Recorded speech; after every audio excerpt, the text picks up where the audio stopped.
Hello' friends, Pranjal অসমলৈ সকলোকে স্বাগতম জনাইছো। বহুতে চিডুলৰ কাৰণে কমেণ্ট কৰি আছিলে আৰু বহুতো ছোৱালীয়েও কমেণ্ট কৰি আছে যাতে 1600 মিটাৰ কেনেকৈ ৰানিং কৰিম। আৰু চাওক, এতিয়া প্ৰথম কথা আছে যে এইটো ইণ্টাৰভিউ যেতিয়া আপোনালোকৰ এতিয়া যথেষ্টখিনি সময় আছে, যিহেতু মাজত আপোনালোকৰ বহুত সময় আছে, সেইকাৰণে এতিয়াৰ পৰা আপোনালোকে বহুত বেছি অভাৰ হাৰ্ড ট্ৰেইনিঙো কৰিব নালাগে। যদি জোখতকৈ বেছি যদি হাৰ্ড কৰিব চেষ্টা কৰে তেনেহ'লে আপোনালোকৰ ইঞ্জুৰি হ'ব পাৰে। আৰু যিসকলে নতুনকৈ আৰম্ভ কৰিছে সেইসকলেতো চিডুল ষ্টাৰ্ট কৰিব নালাগে, তেওঁলোকে লাহে লাহে ৰানিং কৰি থাকক।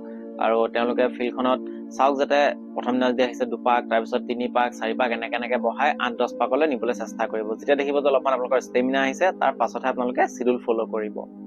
আৰু আজিৰ ভিডিঅ'ত মই আপোনালোকক কৈ যাম যে আপোনালোকে ছোৱালীসকলে 1600 মিটাৰ কিদৰে অনুশীলন কৰিব। আৰু এই ভিডিঅ'টোত যিখিনি মই ট্ৰেইনিঙৰ যিটো ধৰণৰ আপোনালোকক চিডুল কৈছো, সেই ধৰণে আপোনালোকে যিসকলে একেবাৰে নতুনকৈ আহিছে, ধৰক ৰানিং ষ্টাৰ্ট কৰাই নাই, কৰিবলৈ যাবহে, তো সেইসকলে ফ'ল' কৰিব নালাগে। সেইসকলে প্ৰথমতে আপোনালোকে 2টামান সপ্তাহ কণ্টিনিউৱাছ ৰানিং কৰিব, শ্ল' ৰানিং কৰিব, ফিল্ডখনত 1 পাক 2 পাক তেনেকৈ ক্ৰমান্বয়ে আধা পাককৈ বঢ়াই যাবলৈ চেষ্টা কৰিব। যেতিয়া আপোনালোকৰ ফিল্ডখনত 8-10 পাক মান আপোনালোকে ৰানিং কৰিব পৰা হৈছে, গম পাইছে যে মোৰ অলপমান ষ্টেমিনা, অলপমান এণ্ডুৰেঞ্চ আহিছে, তাৰ পিছতে আপোনালোকে এই ভিডিঅ'টোত দিয়া মতে ফ'ল' কৰিব। আৰু যদি আপোনালোকে কোনোবাই একেবাৰে ৰানিং কৰা নাই, তাৰ কাৰণে যদি কেনেকৈ ৰানিং কৰিব লাগে, ষ্টাৰ্ট কৰিব লাগে, সেইটো বিষয়ে যদি জানিব বিচাৰে, তেনেহ'লে আপোনালোকে মোক কমেণ্ট কৰিব। যদি কমেণ্ট বেছিকৈ আহে তেতিয়াহ'লে মই তাৰ ওপৰতো ভিডিঅ' বনাই দিম। এতিয়া জানি লওক যে যিটো আহিবলগীয়া ইণ্টাৰভিউ আছে, তাত ছোৱালীৰ 2টা ধৰণৰ ৰানিং আছে আৰু ল'ৰাৰো 2টা ধৰণৰ ৰানিং আছে। এটা হৈছে যে ছোৱালীৰ 1600 মিটাৰ, যিটো আপোনালোকৰ ABOB থাকিব বা ফৰেষ্ট গাৰ্ডৰ থাকিব, তাততো আপোনালোকে গম পাইছে 1600 মিটাৰ থাকিব। আৰু লগতে যিটো জেল ৱাৰ্ডাৰ আছে, জেল ৱাৰ্ডাৰৰ কাৰণে ছোৱালীৰ কিন্তু 800 মিটাৰ হ'ব আৰু ল'ৰাৰ 1600 মিটাৰ হয়। সেইকাৰণে এতিয়া মই যিটো ABOB হিচাপত যিটো এটা 1600 মিটাৰ হয়, ছোৱালীৰ মই সেই 1600 মিটাৰৰ কাৰণে আপোনালোকে কেনেকৈ ৰানিং কৰিব সেইখিনি মই কৈ গৈছো। আপোনালোকে মনত ৰাখিব বা আপোনালোকে লিখি ল'ব। বহুত বেছি হাৰ্ড নহয়, নিজে মনতো ৰাখিব পাৰিব। আৰু যদি পাহৰি যায় তেনেহ'লে আপোনালোকে লিখি ল'ব। সোমবাৰ দিনা কি কৰিব আপোনালোকে, সোমবাৰ দিনা আপোনালোকে 1600 মিটাৰ ৰানিং কৰিব। এতিয়া সেই 1600 মিটাৰত আপোনালোকে টাইম চাব পাৰে যে মোৰ কিমান টাইম লাগিছে, নিজৰ টাইমিং চেক কৰিব পাৰে। 1600 মিটাৰ কৰিব। আৰু তাৰপিছত আপোনালোকে 1600 মিটাৰটো হোৱাৰ 5 মিনিট মানৰ পিছতে আপোনালোকে ফিল্ডখনত 3 বা 4 পাক মান আপোনালোকে শ্ল' জগিং কৰিব। তাৰপিছত অলপমান ষ্ট্ৰেচিং এক্সাৰচাইজ কৰিব পাৰে। আৰু যদি কোনোবা ইভিনিঙো কৰিব ইচ্ছা কৰে তেনেহ'লে ইভিনিং সময়ত আপোনালোকে 3 বা 4 পাক শ্ল' ৰানিং কৰি পেলাই অলপমান ৱাৰ্ম আপ কৰি ষ্ট্ৰেচিঙৰ এক্সাৰচাইজ কৰি যাব পাৰে। সেইকাৰণে ইভিনিংটো মই কোৱা নাই। ইভিনিংটো আপোনালোকে হাৰ্ড ট্ৰেইনিং কৰিব নালাগে। আৰু যদি এনেকুৱা কোনোবা আছে যিসকলে কেৱল ইভিনিংহে ৰানিং কৰিবলৈ সময় পায়, মৰ্ণিঙত নোৱাৰে, তেনেহ'লে যিখিনি মই কৈ গৈছো সেইখিনি আপোনালোকে ইভিনিঙত ফ'ল' কৰিলেও হ'ব। এনেকুৱা নহয় যে মই মৰ্ণিঙতে কৰিবই লাগিব। যিসকলে মৰ্ণিং কৰিব পাৰিছে ভাল কথা। আৰু যদি কোনোবাই মৰ্ণিঙত সময় নাপাইছে, কিবা কাৰণত যদি আপোনালোকৰ কিবা বেলেগ কামত ব্যস্ত থাকিবলগীয়া হয়, তেনেহ'লে আপোনালোকে ইভিনিঙতো এইখিনি চেম ফ'ল' কৰি যাব পাৰে। ইয়াৰ পিছত আহিলে মঙলবাৰ দিনা আপোনালোকে অলপমান স্পীড ট্ৰেইনিং কৰিব। এতিয়া স্পীড ট্ৰেইনিং কেনেকৈ কৰিব চাওক, বহুতে এতিয়া ডিষ্টেঞ্চ কেলকুলেশ্যনটো নাজানে।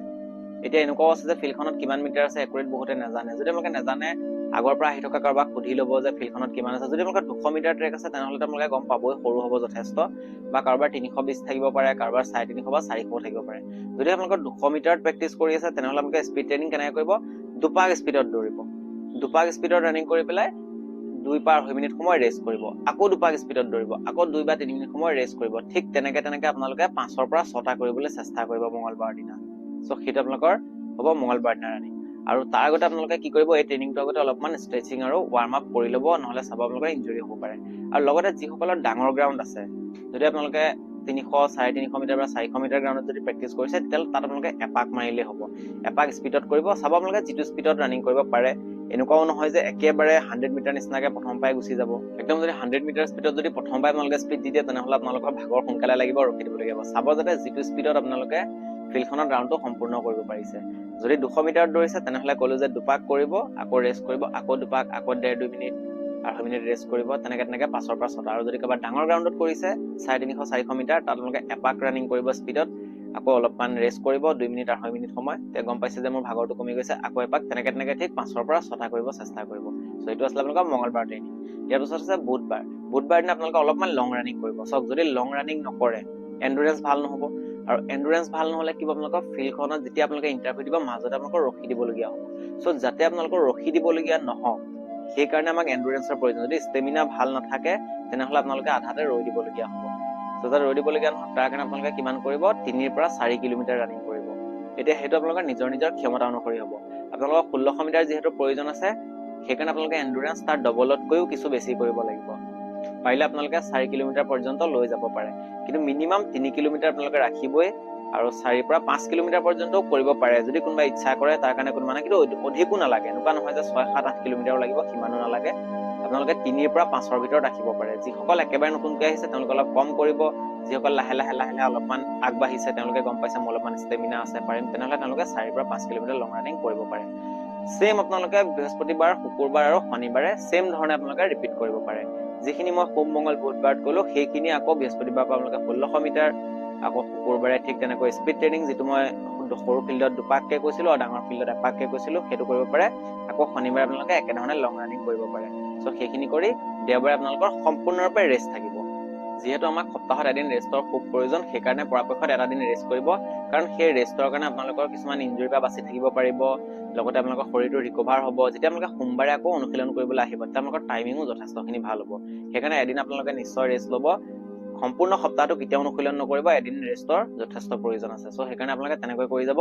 আৰু লগতে ৰানিঙৰ পিছত এক্সাৰসাইজ ষ্ট্ৰেচিং এইবিলাক আপোনালোকে কৰিব পাৰে আৰু কাৰোবাৰ যদি ভৰিত একদম দুৰ্বল যেন অনুভৱ হয় আৰু যদি ভাবিছে আপোনালোকৰ ভৰিত পাৱাৰ একেবাৰে নাই তেনেহলে আপোনালোকে অলপ ভৰি এক্সাৰসাইজখিনি বেছিকৈ কৰিব আৰু যদি প্ৰয়োজন হয় তাৰ ওপৰত মই লাহে লাহে ভিডিঅ' বনাই যাম সো আপোনালোকৰ সময় যথেষ্টখিনি আছে সেইকাৰণে চিন্তা কৰিব নালাগে যদি কোনোবাই এতিয়াও আৰম্ভ কৰিছে এতিয়াৰ পৰা কৰিলেও বহুত ভাল ৰিজাল্ট পাব আৰু এতিয়াৰ পৰা আপোনালোকে ষ্টাৰ্ট কৰি দিয়ক যিহেতু বাট চাই নাথাকিব পিছত এডমিট অহালৈ বাট নাচাব কাৰণ তেতিয়া হয়তো এডমিট অহাৰ ঘপককৈ অতি সোনকালে পাতি দিব পাৰে 10 দিন 15 দিনৰ ভিতৰত আপোনালোকে সময় নাপাব সেইকাৰণে এতিয়াৰ পৰাই লাহে লাহে অনুশীলন কৰি যাওক অধিক হাৰ্ড কৰিব নালাগে কিন্তু লাহে লাহে কৰি যাওক যিহেতু এটা গৰম দিন আহি আছে যদি এতিয়াৰ পৰা আপোনালোকে ভালকৈ অনুশীলন নকৰে তেতিয়া গৰমত কিন্তু যথেষ্ট কষ্ট হ'ব সেইকাৰণে এতিয়াৰ পৰাই লাহে লাহে অলপকৈ কৰি যাওক তেতিয়া গৰমত আপোনালোকৰ বহুত বেছি কষ্ট নহয় আশা কৰিছো আপোনালোকে ট্ৰেইনিং কেনেকৈ কৰিব লাগে এটা নিশ্চয় বুজি পাইছে ছোৱালীসকলে আৰু যদি আপোনালোকৰ কিবা কমেন্ট আছে কিবা যদি কোৱেশ্চন আছে তেনেহলে মোক কমেন্ট কৰি সুধিব পাৰে যদি ভিডিওটো চাই ভাল লাগিলে আৰু ইয়াৰ পৰা যদি আপোনালোকৰ কিবা এটা লাভ হৈছে তেনেহলে ভিডিওটো লাইক কৰিব লগতে লগৰ সকলোকে শ্বেয়াৰ কৰি দিব যদি প্ৰথমবাৰ আমাৰ চেনেললৈ আহিছে তেনেহলে চেনেলটো সাবস্ক্ৰাইব কৰি নটিফিকেশন বেলটো অন কৰি ল'বলৈ নাপাহৰিব লগ পাম আকৌ নেক্সট ভিডিঅ'ত জয় আই অসম